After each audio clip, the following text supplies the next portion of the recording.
Ida, silakan Baik, dari Pontianak. Assalamualaikum ya. Mangga. Assalamualaikum warahmatullahi wabarakatuh. Waalaikumsalam warahmatullahi Baik. wabarakatuh. Warahmatullahi wabarakatuh. Terima kasih kepada Ustadz ya yang telah memberikan pemaparan materi yang luar biasa. Jadi ini terkait dengan Ramadan, pasti pengennya kita bagaimana Ramadan itu penuh dengan keberkahan dan kita jadikan Ramadan ini betul-betul yang sangat istimewa. Apalagi tadi Ustadz sangat eh, memaparkan tentang bagaimana kebersamaan kita bersama keluarga. Jadi di sini mungkin langsung aja ya Ustadz. Yang saya tanyakan bagaimana Silakan. tips yang paling penuh makna, apalagi di era globalisasi ini, masing-masing kita punya kesibukan masing-masing, terutama kesibukan dengan medsos gitu ya, supaya betul-betul Ramadan itu penuh dengan kebersamaan. Itu aja Ustadz. Jazakallah Baik, khairan kasiran. baik. Assalamualaikum warahmatullahi wabarakatuh. Waalaikumsalam Waalaikumsalam warahmatullahi wabarakatuh. wabarakatuh. Jazakallah khairan kasih Baik. itu dari Pontianak. Ustadz, punten saya bacakan dulu yang dari apa chat biar sekaligus mungkin dijawab pertanyaannya. Yang pertama, bagaimana tips untuk yang punya balita baiknya ketika iktikaf itu bagaimana gitu. Kemudian yang kedua, Baik, ini tidak berhubungan secara langsung tapi nggak apa-apa saya bacakan juga. Bagaimana jika kita sedekah pada pengemis atau pengamen karena seringkali dijadikan sebagai pekerjaan dan makin marak di bulan Ramadan. Tafadhol Ustaz. baik, baik. Masya Allah, ini tiga pertanyaan dari yang berbeda. Yang pertama, kalau terkait dengan Afan dulu. Saya lagi ada yang oke. Yang pertama ada terkait dengan bagaimana tips untuk kita tidak ini dengan medsos. Ada satu kalimat Ibnu Qayyim yang saya kutip dari kitab Zadul Ma'ad yang mengatakan la tatruku syai'an illa bisyai'in. Seseorang tidak bisa meninggalkan sesuatu sebelum mendapatkan alternatif penggantinya yang lain. Apa yang membuat banyak sekali orang itu tersibukkan dengan medsos, anak-anak kita, ya, karena dia mendapatkan tiga hal yang tidak dipenuhi dari orang lain, yang itu menjadi salah satu alasan mengapa mereka terjebak dalam medsos. Yang pertama adalah mereka butuh hiburan. Nah, anak-anak kita kenapa main medsos dan lainnya? Karena hiburan itu ibarat makanan. Kalau nggak kita kenyangkan, dalam hal ini keluarga saling menghibur, bahkan menghibur dalam keluarga itu sunnah loh. Selama ini kita menyangka kalau bercanda itu adalah hal yang buruk, padahal itu salah. Karena Nabi mengatakan kullu syai'in laisa lahu fihi min dzikrillah la'ibun wa lahwun illa segala sesuatu yang tidak ada zikir kepada Allah adalah sia-sia belaka, tapi ada kecualinya. Apa pengecualiannya? Mula'abatul rojul ma'ali, canda tawa seseorang kepada anggota keluarga. Jadi canda tawa itu sesuatu yang justru diberkahi dan dia walaupun tidak ada zikir justru dianjurkan. Kenapa? Karena di antara ciri rumah tangga itu dalam kategori beti janati, rumah surga adalah ketika di rumah tersebut ada kebiasaan penduduk surga. Apa kebiasaan penduduk surga? Allah sebutkan dalam Al-Quran, wujuhu yawma idzi musfirah, dohikatu mustabsyirah. Wajah mereka di hari itu berseri-seri, tertawa happy, bergembira ria. Apa yang hilang hari ini di dalam keluarga kita hari ini adalah terlalu serius. Sehingga kurang bercanda. Sehingga kadang-kadang obrolannya nggak memberikan hal yang dibutuhkan, yaitu adalah senyum dan tawa. Kadang-kadang anak-anak sekarang itu malas pulang. Kenapa? Karena merasa bahwa ya berumah itu nggak bisa senyum ketawa. Jadi kalau ditanya, lu tinggal di mana? Tinggal di Korea. Maksudnya Korea Utara gitu. Karena ngelihat papanya kayak ngelihat Kim Jong Un lagi nyamar gitu, kaku banget kayak kanebo kering kata orang, sehingga membuat mereka itu nggak bisa senyum, nggak bisa ketawa. Padahal ketawa bagi anak-anak zaman now udah kayak NKRI harga mati. Kalau nggak dipenuhi bahaya gitu ya. Makanya di antara pintu-pintu yang harus kita pahami menjaga keluarga anak-anak kita itu supaya nggak main medsos adalah mari ngumpul bareng biar ketawa bareng. Obrolan-obrolan receh itu penting ya. Kadang-kadang kita lupa. Misalnya membuat ketawa dengan main tebak-tebakan. Saya kalau lagi ngobrol mana nanya, nah ayam apa yang budek? Emang ada yang udah ada ayam teriyaki gitu. Saking budaknya diteriyaki gitu ya. Sampai nggak dengar gitu ya. Abi bisa aja. Kenapa anak babi jalannya nunduk? Nggak tahu. Soalnya dia malu ibu bapaknya babi. Kenapa anak kodok jalannya lompat-lompat? Soalnya dia senang ibu bapaknya bukan babi gitu. Jadi yang kayak gitu itu mungkin receh, tapi mereka bisa senyum ketawa dan ketahuilah ketika obrolan itu mampu menimbulkan senyum dan tawa, itu membuat yang namanya tadi hilang itu yang namanya penat, sehingga tadi ya suami istri juga harusnya. Makanya salah satu hadis Nabi yang mengingatkannya adalah singkat, saatan hidup itu dinamis. Itu yang pertama ya. Yang kedua adalah bagaimana anak itu atau siapa orang sangat tercandu dengan gadget atau dengan sosmed karena mereka butuh atensi dan eksistensi. Apa yang membuat anak-anak atau siapapun pasangan itu lebih main gadget karena kalau ngomong nggak didengerin, ya, atau respon kita respon yang oh ya good gitu, padahal mereka butuh kayak respon komen netizen yang setiap apa-apa dibikin yang namanya sesuatu yang memberikan pengaruh bagi jiwa mereka. Nah, inilah kenapa pentingnya seseorang itu ketika dia memberikan respon harus diberikan respon ya, ya dia ngobrol harus diberikan respon. Kenapa? Kalau misalnya kita bikin komen tuh kita bikin status ada yang komen tuh seneng karena orang tuh butuh atensi. Sehingga kalau ada anak pulang antusias, "Mama, mama, mama, mama, jangan respon kita." Oh, gitu ya. Oh, ya gitu harus antusias. Wow, ada yang kamu suka gitu ya. Apalagi kalau kita mau punya anak yang umur balita ya. Ya, umur balita itu umur yang menurut tahapan tumbuh kembang tuh umur di mana orang tua harus belajar atraktif, ya, dinamis badan itu. Makanya Nabi itu nggak sungkan-sungkan kalau bersama anak kecil itu memainkan mukanya, ekspresi wajahnya. Makanya Nabi itu kalau sama anak kecil itu maaf ya dalam riwayat Nabi itu menjulurkan lidah gitu. Itu sama anak kecil. Nabi lakukannya sama anak kecil. Nggak mungkin Umar lewat Nabi gituin juga karena nggak pas gitu ya. Tapi Nabi lakukan sama anak kecil. Bahkan dalam sebuah riwayat pernah suatu saat ketika Husain lagi berjalan dan Nabi sedang khutbah atau ceramah, Nabi memainkan bagian tubuhnya untuk menghalang-halangi Husain gitu, bercandai lagi ceramah. Apa maksudnya? Nabi itu senang memberikan atensi dengan merespon dengan hal yang menyenangkan. Jadi jangan sampai kita akhirnya membuat anak-anak itu merasa bapaknya nggak seneng gitu. Kadang kalau dia udah antusias banget tapi respon kita kaku gitu. Padahal sebenarnya kita anak-anak tuh pengen orang tua yang atraktif, apalagi anak TK gitu. Jangan sampai udah LDRan lama bapaknya nelpon, buka telepon dengan Assalamualaikum warahmatullahi wabarakatuh. Langsung ditutup sama anak. Kok ditutup nak? Itu tadi Abu Ubaidah gitu. Dipikir Abu Ubaidah lagi konser gitu, lagi conference gitu. Jadi terlalu kaku juga tidak disukai oleh anak-anak. Artinya inilah kenapa anak butuh atensi. Yang kedua, yang berikutnya adalah eksistensi, atensi dan eksistensi. Eksistensi itu anak butuh mendapatkan penghargaan, mendapatkan pride dan sebagainya. Nah, yang ketiga, anak kita itu butuh yang namanya yang disebut namanya fast access. Ya, kenapa mereka senang gadget? Karena cepat aksesnya. Nah, kesalahan kita adalah kita selalu membuat anak-anak atau pasangan kita itu sesuatu yang membuat mereka nggak mau lagi meminta atau berinteraksi sama kita karena ada satu kalimat yang nggak disuka. Apa itu? Nanti. Nanti itu kalimat bagi anak-anak itu kalimat yang paling dibenci ya, yang dianggap satuan waktu paling lama setelah detik, menit, jam, hari, minggu, bulan, tahun, abad, nanti. Nanti itu udah atasnya abad gitu ya. Karena kalau anak orang tua udah ngomong nanti, udah wassalam tuh. Makanya kalau ngomong nanti harus pakai kejelasan waktu. Nanti jam 7, nanti 2 jam lagi, nanti 30 menit lagi. Jelas. Tapi kalau nanti dalam kesatuan waktu udah nggak jelas tuh.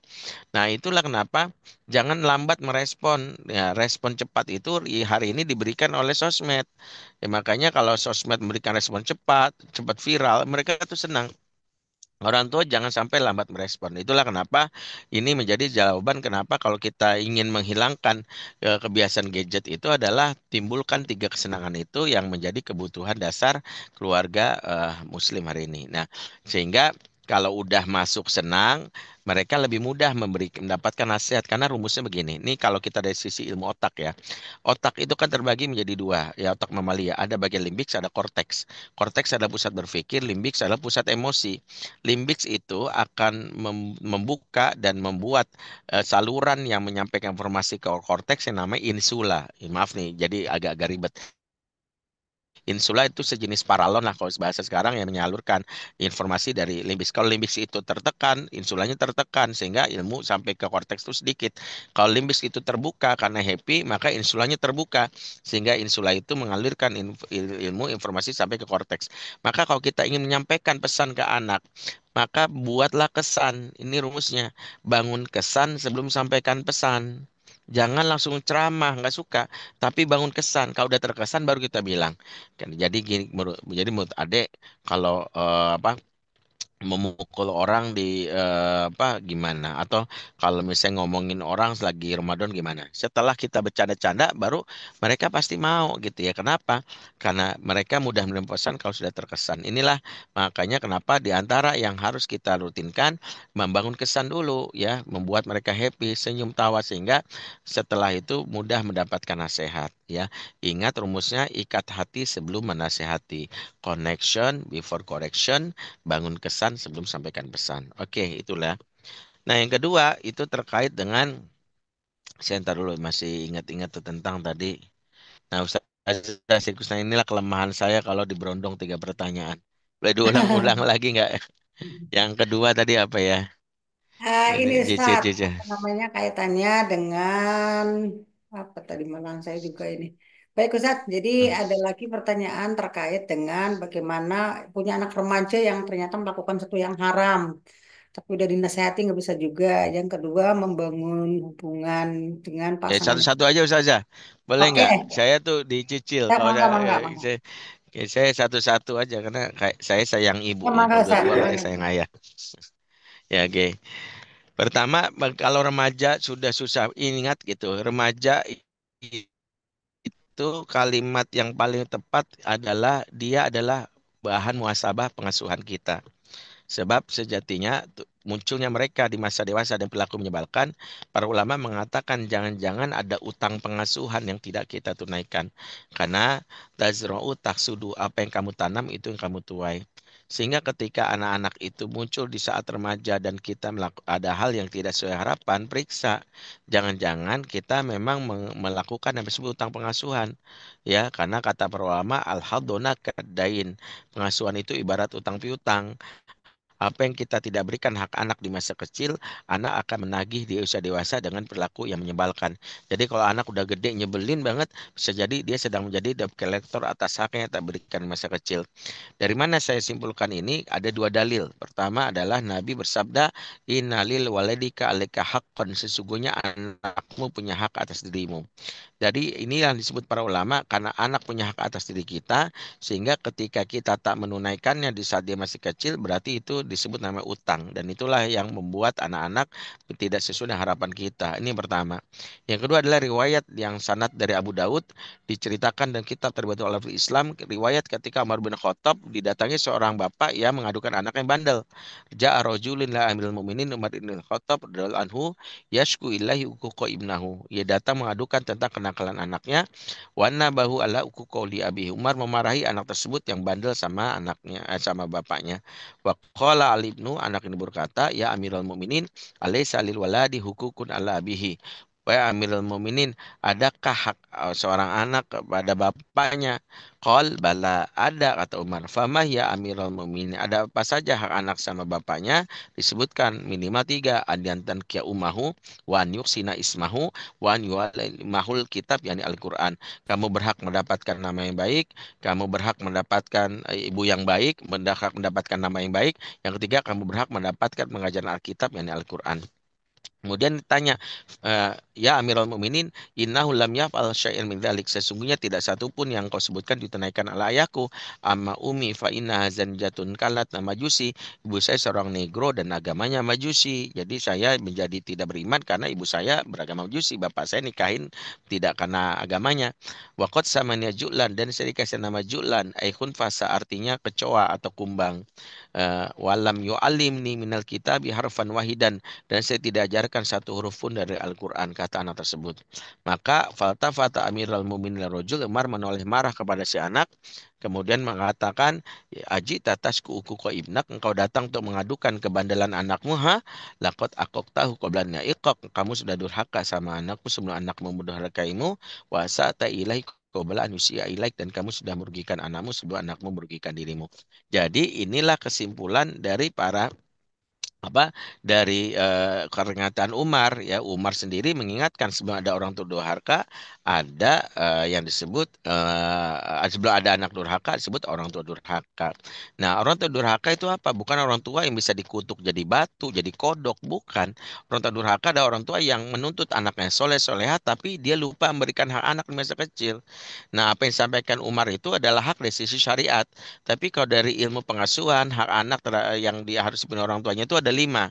Yang ini pembahasannya panjang. Ya, kalau mau mungkin ikut kelas kami di fatherman.id, nanti bisa diakses. Ada 5 hak anak sama dari orang tuanya. Satu, hak spiritual. Bagaimana dari kecil dia mendapatkan spiritualitas yang bagus, bukan diajarkan sholat ibadah. Karena spiritualitas itu adalah mengkoneksikan setiap apapun selalu kepada Allah. Lagi makan, Masya Allah, Allah baik banget ya nak, kita dapat makanan hari ini. Lagi ngeliat pemandangan, ya Allah, itu Allah menciptakan gunung indah banget ya. Bersyukur banget ya nak, kita dapat uang. Jadi selalu Allah, Allah, Allah. Lagi sakit, Allah yang menyembuhkan kamu ya nak. Selalu begitu. Itu nama hak spiritual. Orang tua yang dari dulu nggak pernah berbicara Allah, langsung cuma sholat, puasa, atau baca Quran, tapi nggak menginstal tauhidnya, itulah yang disebut abai. Sehingga ada penghafal Quran tapi malas sholat, ada yang dia apa seorang yang lulusan pesantren tapi bahkan males-malesan dan ibadah. Kenapa? Karena spiritualnya jeblok. Yang kedua adalah hak intelektual. Jadi dia hak spiritual yang bukan dari intelektual. Intelektual itu terkait dengan bagaimana diajak dialog, mengasah berpikirnya, ya sehingga anak-anak yang tidak pernah diajak dialog, diajak berpikir, muncullah dia anak-anak yang mengalami lazy mind, yang cirinya adalah selalu ngomong terserah. Mau makan apa? Mie ayam apa bakso? Terserah. Habis ini kamu mau ke pesantren apa sekolah negeri? Terserah bunda. Habis ini kamu mau liburan kemana? Terserah ayah. Itu tandanya dia gampang banget dibawa pengaruh orang lain karena nggak bisa mikir. Itu yang hak intelektual. Yang ketiga adalah hak emosional. Yang emosional itu mendapatkan pelukan, kasih sayang, kalimat cinta, merasa dicintai. Yang kalau nggak dipenuhi, tumbuhlah dia bakal menjelma menjadi luka pengasuhan. Ingat, kalau utang pengasuhan yang terkait dengan emosi membuat seseorang itu jadi empati, nggak peka, tapi yang parahnya kalau itu berujung pada luka, dia menjadi pribadi yang marah, gampang tersinggung, muncullah pribadi yang disebutkan oleh para ahli sebagai skin hanger. Skin hanger itu orang yang tidak pernah mendapatkan sentuhan kasih sayang, pelukan, sehingga tumbuh jadi pribadi yang juniper, julid, nyinyir, baper. Nah, itulah kenapa orang-orang seperti ini adalah hak emosional tidak terpenuhi.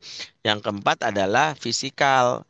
Selain buat makan, minum, makanan yang sehat, kuat, termasuk juga adalah sensorinya. Bagaimana dia kok gampang mabok setiap naik angkot. Karena dulu ternyata ibunya langsung meminta dia berdiri, padahal dia harus merangkak dulu. Ini adalah kesalahan kita karena nggak ngerti ilmu tumbuh kembang. Yang kelima adalah hak sosial, yaitu bagaimana dia berinteraksi, mengenal warga, bagaimana menyapa, bagaimana bernegosiasi, karena nggak pernah diajak ke acara-acara orang dewasa, sehingga dia kalau udah gede, nyawa tetangga, ngelengos aja. Tetangga merasa, ih sombong banget nih orang. Sehingga, atau ada yang bilang, ini mah introvert. Jangan-jangan anak kita bukan introvert secara psikologis, tapi introvert yang dikondisikan karena orang tua yang tidak memberikan hak sosial. 5 hal inilah yang menjadikan ketika tumbuh remaja, kok anak saya begini sih, kok anak saya begini sih. Nah, berarti gimana caranya? Ya, ikuti kelasnya yang panjang karena ini kelasnya sampai 55 jam ya, ulal misalnya. Baik Ustadz, Masya Allah. Ini masih banyak sekali pertanyaan yang di chat, tapi mungkin saya pilih beberapa yang berkaitan langsung dengan ini ya, Ramadan bersama keluarga. Mohon maaf buat teman-teman yang sudah menuliskan pertanyaan di chat, tapi mungkin nggak saya bacakan dan mungkin juga nggak terjawab oleh Ustadz.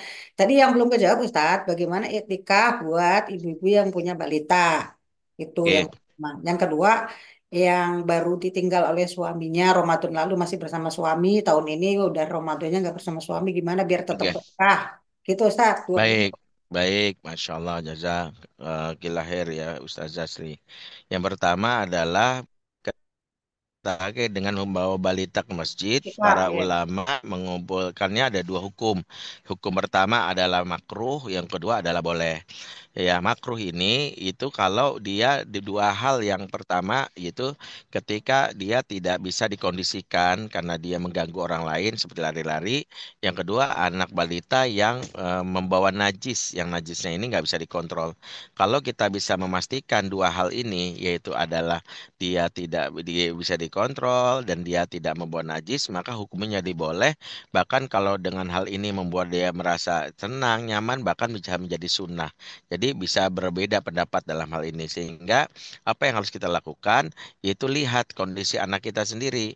Kalau anak kita termasuk anak yang rewel, nggak bisa dikontrol, kalau lari-lari jeli ganggu orang lain.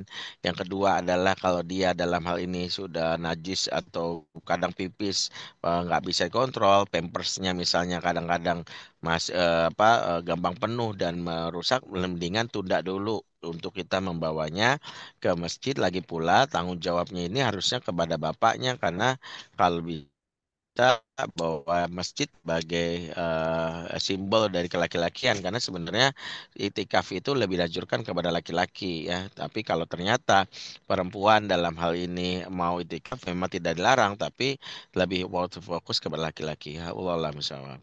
Iya. Tadi yang suaminya udah meninggal, Ustaz, biar tetap berkah di Ramadan tahun ini, mungkin ada ini. Baik, Bang. baik, baik. Pertama kan satu di antara kebiasaan yang setelah suami wafat itu agar kita mendapat berkah itu adalah menjalin silaturahim dengan orang yang pernah baik sama suami. Sebagaimana Khadijah ketika dulu wafat, maka Rasulullah pernah mendatangi teman-teman Khadijah kemudian memberikan hadiah kepada Khadijah kepada teman Khadijah, dan ketika ditanya mengapa kau lakukan ini sebagai bagian dari caraku membahagiakan Khadijah di alam kubur. Jadi kalau kita ingin membahagiakan suami yang telah wafat dan hal ini membuat mendapatkan pahala, salah satunya ingat suami ini punya adik, berbuat baik sama adiknya. Kalau dia masih punya ibu, apalagi sama ibu mertua kita yang menjadi ibu kandung suami. Apalagi kalau dia punya teman, teman baik dia, yang kita bisa jadi misalnya mengirimkan makanan atau apapun, itu menjadi salah satu cara kita untuk menghubungkan koneksi kita dengan suami yang telah wafat. Yang kedua adalah bagaimana menyebutkan kebaikan suami kepada anak-anak kita. Karena di antara sunnah setelah orang wafat itu sudah menyebutkan kebaikan terutama sama anak-anak. Ternyata dari sisi ilmu pengasuhan menyebutkan kebaikan ini bisa memberi pengaruh anak-anak itu meniru jejak kebaikan ayahnya meskipun tidak pernah bertemu ayahnya. Karena exposure tentang kebaikan itu adalah jejak yang membuat orang itu mengikuti kebaikan walaupun dia tidak ada. Inilah yang dilakukan oleh Hajar ketika Ibrahim yang sibuk banget pulang setahun sekali, tapi Ismail mengagumi ayahnya yang jarang pulang karena setiap ditanya, "Man abi ya ummi, bu ayahku itu siapa?" Jawaban Hajar adalah, "Inna abaka siddiqun nabiyan wal imamul muwahhidin." Sesungguhnya bapakmu seorang nabi yang jujur dan pemimpin orang-orang bertauhid. Jadi menyebut kebaikan-kebaikan suami di saat hidup, apalagi setelah wafat adalah sunnah, itu juga mendatangkan keberkahan. Nah, sisanya apa-apa yang tidak bisa lakukan bersama dengan suami, mendatangkan keberkahan bisa kita lakukan. Sahur, kemudian adalah bertilawah Quran, kemudian adalah kita terjaga di waktu subuh, kemudian kita juga diantaranya adalah ya melakukan sholat-sholat sunnah dan sebagainya. Itu menjadi salah satu yang bisa kita lakukan ya. Wallahu a'lam bishawab. Ya, jazakallah kasih Ustaz.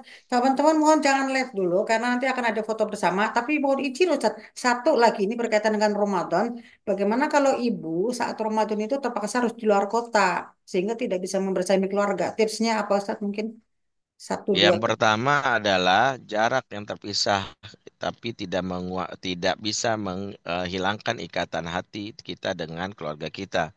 Karena ikatan hati itu ikatan yang paling kokoh dalam berkeluarga. Bagaimana caranya adalah firman Allah surat Al-Anfal 63 ayat 63. Lau anfaqta ma fil ardi jami'a baina qulubihim walakinnallaha bainahum.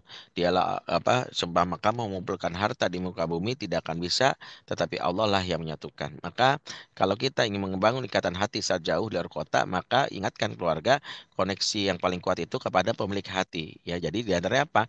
Yaitu melakukan yang disebut ikatan hati kepada pemilik hati. Provider yang tidak akan pernah blank, tidak akan pernah error, itu adalah ikatan hati kepada Allah.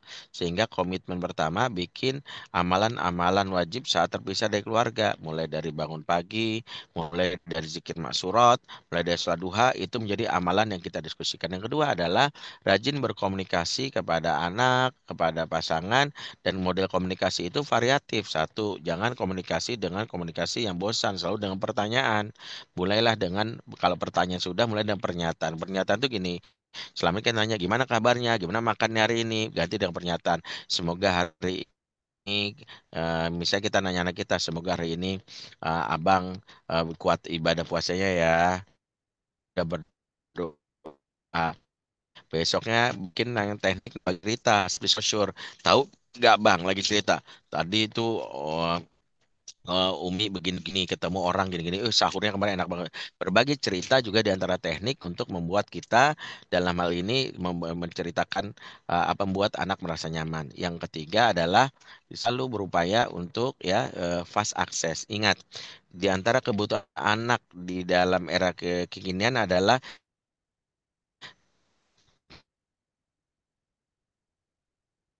Sinyalnya ini ya, lemah kayaknya Ustaz. Teman-teman, aku mendengar suara Ustaz nggak? nah, ya, halo, ya, halo, Ya, halo halo, Ustaz. Masih, oh ya, dengar, dengar. Dengar Ustaz. masih ya, Masih ya. masih ya, udah oke, maaf ya tadi. Ya. Boleh, boleh ini isyarat Ustazah bahwa saya nggak lama-lama harus segera. Iya, 3 menit Baik lagi ya. insya Allah. Baik, yang ketiga adalah jadilah ortu yang mudah diakses. Jadilah ortu yang mudah diakses artinya walaupun kita jarak jauh, responnya kita jauh terpisah, tapi cepatlah merespon kalau dia WA atau nelpon. Bahkan kalau dia nelpon dan kita tahu bahwa ternyata kita lupa mengangkat karena nggak dengar, segera telepon balik. Tadi nelpon mama ya, ada apa sayang? Walaupun dia cuma nanti beliin apa kau bawa pulang bawain salak ya. Nanti kalau misalnya ini kirimin GoPay ya, jangan pernah lambat merespon karena lambat merespon itu membuat anak merasa diabaikan karena di antara kebutuhan anak itu adalah diperhatikan atensi. Jangan sampai mereka merasa diabaikan. Ingat kacang itu gurih, dikacangin perih dan itu nggak boleh kita lakukan. Itu aja mudah-mudahan bermanfaat. Izin saya sudah ditunggu. Ingin ada Jazakallah kerjaan khairan lagi kasir 10 9 Ustaz. 28. Semua Oh ya. ilmunya semoga